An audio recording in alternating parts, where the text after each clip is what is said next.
Hello everyone, एक बार फिर से स्वागत है आप सभी का आपके E9 एजुकेशन फैमिली में।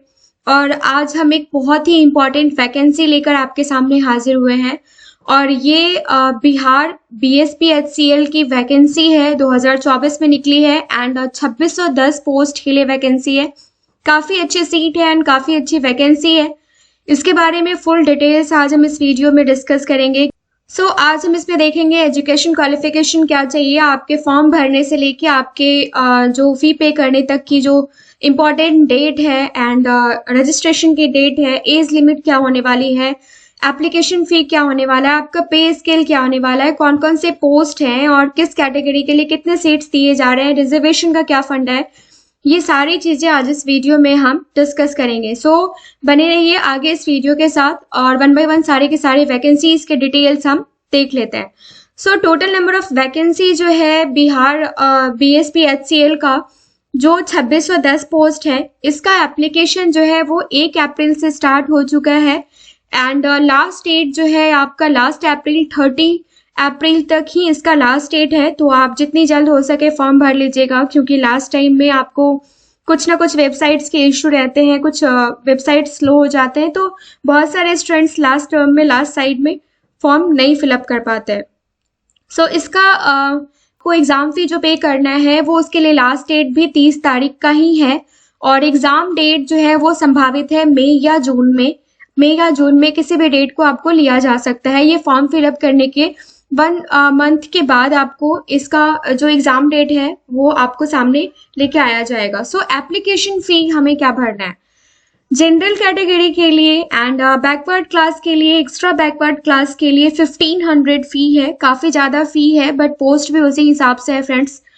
तो SC ST के लिए जो फ़ी है हमारा वो है 375। एज लिमिट जो होने वाला है इस एग्ज़ाम के लिए, इस फॉर्म के लिए, वो है technical grade 2 and junior electrical engineer के लिए 18 ईयर्स है मिनिमम एज। मैक्सिमम एज जो है वो 31 ईयर्स है एंड मिनिमम एज जो है अदर पोस्ट के लिए वो 21 ईयर्स से लेके 31 ईयर्स तक होने वाला है। तो हम देखिए अगर आप technical grade 2 and junior electrical engineer की बात करें तो 18 ईयर्स से लेके 37 ईयर्स तक आपका एज होना चाहिए एंड अदर पोस्ट से हम बात करते हैं तो ये 21 ईयर्स से लेके 37 ईयर्स तक आपका एज होना चाहिए। ठीक है, एज रिलैक्सेशन के बारे में हम बात करेंगे आगे और इसके बारे में डिटेल हम देखते हैं। अब आगे हम बात करते हैं पोस्ट वाइज आपकी क्या एलिजिबिलिटी पूछी जा रही है, आपके पास क्या एलिजिबिलिटी होना चाहिए। तो पोस्ट नेम जो है आपका वो टेक्निकल ग्रेड 3 की अगर बात करें तो इसमें टोटल पोस्ट 2000 है एंड इसके लिए आपको क्लास 10th मैट्रिक एग्जाम आपका पास होना चाहिए with 2 years ITI certificate in electrician trade. Okay, junior accountant clerk की बात करें तो इसके लिए 300 पोस्ट के रिक्रूटमेंट है एंड बैचलर डिग्री कॉमर्स में आपका होना चाहिए from any recognised university and correspondence clerk के लिए आपका जो है वो होना चाहिए 150 वैकेंसी है एंड बैचलर डिग्री जो है वो किसी भी स्ट्रीम में आपका होना चाहिए किसी भी रिकॉग्नाइज्ड यूनिवर्सिटी से।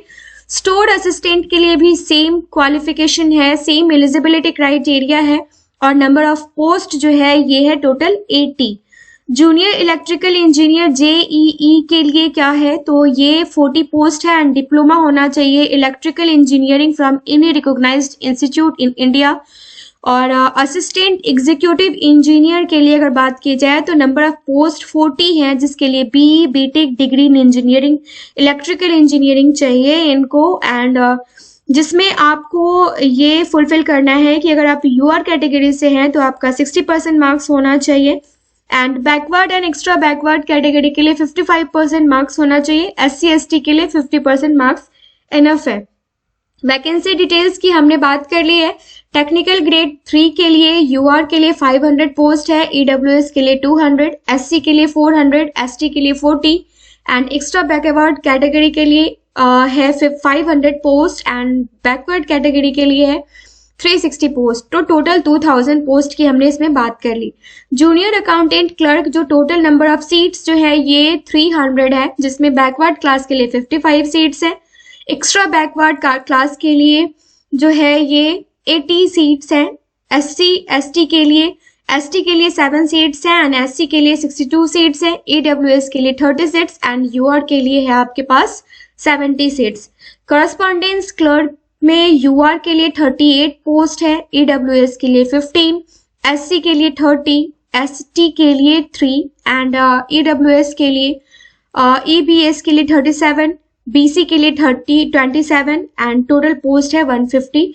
सो इस तरीके से आप स्क्रीनशॉट ले सकते हैं कौन कौन से पोस्ट डिटेल्स के लिए, कौन कौन से पोस्ट के लिए किस कैटेगरी में कितनी वैकेंसी है। सो ये सब बेसिक डिटेल्स देखने के बाद चलिए हम चलते हैं सिलेबस की तरफ। और भी बहुत सारे क्राइटेरियाज हैं जो हमें फुलफिल करने हैं एंड जो कुछ भी है हमारे एग्जाम से रिलेटेड उसको हम एक बार डिस्कस कर लेते हैं।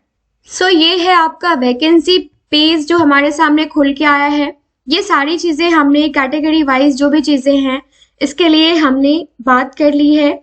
Bihar state power holding company limited से रिलेटेड जो आपका ये रिक्रूटमेंट है।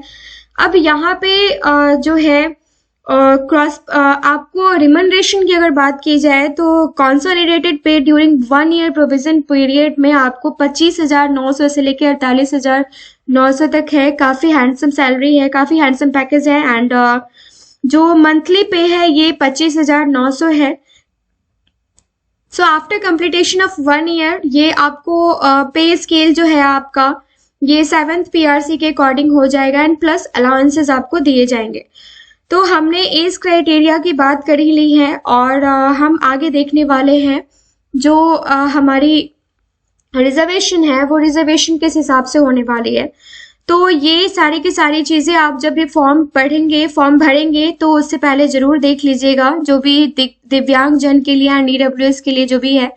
एप्लीकेशन फी के बारे में हमने बात कर ली है कि अगर हम रिजर्व कैटेगरी से नहीं है, अनरिजर्व कैटेगरी से हैं एंड एक्सट्रीमली बैकवर्ड क्लास से हो या बैकवर्ड क्लास से हो, हमारे लिए फी जो है वो सेम रहने वाला है, that one is 1500 and schedule caste schedule tribes के लिए जो फी रहने वाला है वो 375 रहने वाला है। मोड ऑफ सिलेक्शन क्या होने वाला है, काफी इंपॉर्टेंट है। मोड ऑफ सिलेक्शन में आप इस पे तो बिल्कुल भी मत जाइएगा कि यहाँ पे लिखा हुआ है कि हमें 40% भी मार्क्स चाहिए, 40 मार्क्स चाहिए फॉर यूआर एंड 36.5 चाहिए। ये बिल्कुल टोटली ये कट ऑफ पे डिपेंड करता है। अगर यूआर का कट ऑफ 60 जा रहा है तो आपको उसके एबव ही रहना है, आपको उसके आसपास ही रहना है। ऐसा नहीं है कि यहाँ पे 40 लिखा हुआ है हमें 40 आया तो हम बस पास हो गए, ठीक है। इंपॉर्टेंट डेट्स जो है ये क्लोजिंग डेट आपको याद रखना है लास्ट अप्रैल 30 अप्रैल एंड 1 अप्रैल से ये फॉर्म भरा जाना स्टार्ट हो चुका है। टेंटेटिव डेट जो एग्जाम का दिया गया है ये मई जून 2024 दिया गया है और ये ऑफिशियल वेबसाइट है जहां से जाके आप सारे के सारे डिटेल्स देख सकते हैं, फॉर्म फिलअप कर सकते हैं। अप्लाई कैसे करना है ये आपको यहाँ पे दिया गया है। आप जब सारे के सारे जो फॉर्म फिलअप करेंगे उससे पहले एक बार जरूर आप इन सारी चीजों को एक बार गो थ्रू कर लेंगे। अब सबसे मोस्ट इम्पॉर्टेंट चीज बात करते हैं सिलेबस के बारे में। तो जनरल नॉलेज जो है ये 10th लेवल का पूछा जाना है जिसमें करंट अफेयर्स रहेगा, international, Indian history, Indian geography, Indian constitution, science and technology, fundamental knowledge of computers. इसकी तैयारी आप हमारे चैनल के माध्यम से कर सकते हैं या एक बहुत अच्छी वेबसाइट है जिसका लिंक आपको डिस्क्रिप्शन बॉक्स में दे दूंगी, आप वहां जाके इन सारी चीजों को पढ़ सकते हैं। आपको बहुत सारे thousands of multiple choice of questions मिल जाएंगे, वहां से आप सारे के सारे एग्जाम्स की प्रिपरेशन कर सकते हैं। किसी भी सब्जेक्ट के 1000 क्वेश्चंस को एटलीस्ट जरूर प्रिपेयर करके जा सकते हैं। पिछले 15 ईयर्स के क्वेश्चन जो किसी एग्जाम में पूछे गए हैं किसी भी सब्जेक्ट से, वो सारी चीजों को आप प्रिपेयर करके जा सकते हैं। प्रीवियस ईयर जरूर देख लीजिएगा, वो काफी इंपॉर्टेंट रहने वाला है। लॉजिकल रीजनिंग का जो सिलेबस है वो एज इट इज रहने वाला है जैसा आपका बैंकिंग एंड एसएससी का होता है एंड जनरल इंग्लिश भी वही सिलेबस है जो आपका एसएससी एंड बैंकिंग का होता है। सो जनरल हिंदी की बात करें तो grammar, vocabulary, comprehension, fill in the blanks, ये सारी चीजों का प्रिपरेशन आप हमारे चैनल के माध्यम से कर सकते हैं या फिर जो आपको मैं डिस्क्रिप्शन में लिंक दे रही हूँ आप उस पर क्लिक करके जाकर देख सकते हैं। टेक्निकल पेपर आपको अच्छी तरीके से देख लेना है जिसमें इलेक्ट्रॉनिक्स से रिलेटेड है, कंप्यूटर एडेड इंजीनियरिंग, ड्राइंग है, ये सारी चीजें हैं जो आपको स्क्रीनशॉट ले लेनी है और इसका प्रिंट आउट ले लीजिएगा। आप जहाँ पे भी स्टडी करते हैं वहाँ पे आपका इसका प्रिंट आउट होना जरूरी है, ताकि आपको बार बार कंफ्यूजन ना हो और बार बार कहीं पे भी सर्च करने की जरूरत ना पड़े। टेक्निकल पेपर में क्या क्या है, क्या क्या पूछा जाना है, सिलेबस क्या है इसका, ये आप भली भांति आप जानते हैं। अगर आप इस फील्ड से हैं तो आप इसका प्रिपरेशन कर सकते हैं। पहले भी आपने पढ़ा हुआ है, जो आपको रिवाइज करना है। एंड सबसे इम्पॉर्टेंट चीज है कि जो आपका जनरल नॉलेज है, जो लॉजिकल रीजनिंग है और जो जनरल इंग्लिश एंड कॉम्प्रिहेंशन है, ये आपका 10th स्टैंडर्ड का रहने वाला है। ठीक है, तो जो भी इसके बारे में हम डिटेल एक अलग वीडियो निकालेंगे, जिसके लिए आपको हम कौन कौन सी बुक पढ़नी चाहिए वो आपको इस वीडियो में हम जरूर प्रोवाइड करेंगे। आई थिंक मैंने सारी की सारी बेसिक चीज़ें इस वैकेंसी से रिलेटेड आपके साथ डिस्कस कर ली है। अब एक्स्ट्रा यहाँ पे कुछ भी बात बनाने से कोई कुछ मिलने जाने को है नहीं टाइम। तो एक बार मैं यही कहूँगी कि आप जो लास्ट डेट है उससे पहले फॉर्म फिलअप कर लीजिएगा और जो भी आपकी प्रिपरेशन है उसको बूस्टअप कीजिए। आप किसी भी चैनल के माध्यम से इन सारी चीज़ों की प्रिपरेशन कर सकते हैं। आजकल बहुत सारे सोर्स मिल जाते हैं।